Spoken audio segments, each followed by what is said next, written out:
চলমান পরিস্থিতিতে হুট করেই রাতে রাজনৈতিক দলগুলোর সাথে বৈঠক করেন প্রধান উপদেষ্টা অধ্যাপক ডক্টর মোহাম্মদ ইউনূস।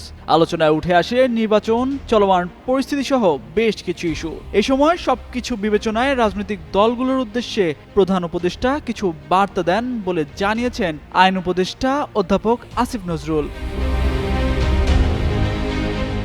মঙ্গলবার রাতে নিজ বাসভবন যমুনায় বিএনপি, জামায়াতে ইসলামী, এনসিপি এবং ইসলামী আন্দোলনের নেতাকর্মীদের সাথে বৈঠক করেন প্রধান উপদেষ্টা।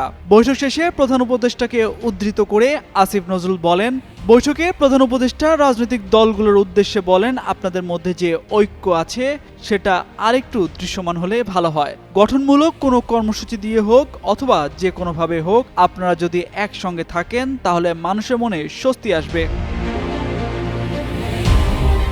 তিনি বলেন, ঐক্যের প্রমাণ হিসেবে রাজনৈতিক দলগুলো উপস্থাপন করে যে মাঠে ওনারা নিজেদের মধ্যে যাই বলুক না কেন, প্রধান উপদেষ্টা ডাকলে সবাই একসঙ্গেই হাজির হন। ঐক্য থাকার আরেকটা প্রমাণ হচ্ছে যে দলগুলো জাতীয় ঐক্যমত্য কমিশনের মিটিংয়ে নিয়মিত যাচ্ছে।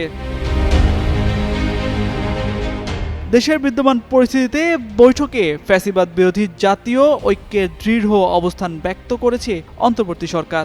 অন্যদিকে প্রধান রাজনৈতিক দলগুলো, বিশেষ করে বিএনপি, জাতীয় নির্বাচন অনুষ্ঠানের লক্ষ্যে আইন শৃঙ্খলার কঠোর প্রয়োগ আশা করেছে বলেও জানান আইন উপদেষ্টা। তামজিদ মির্জা, যুগান্তর নিউজ।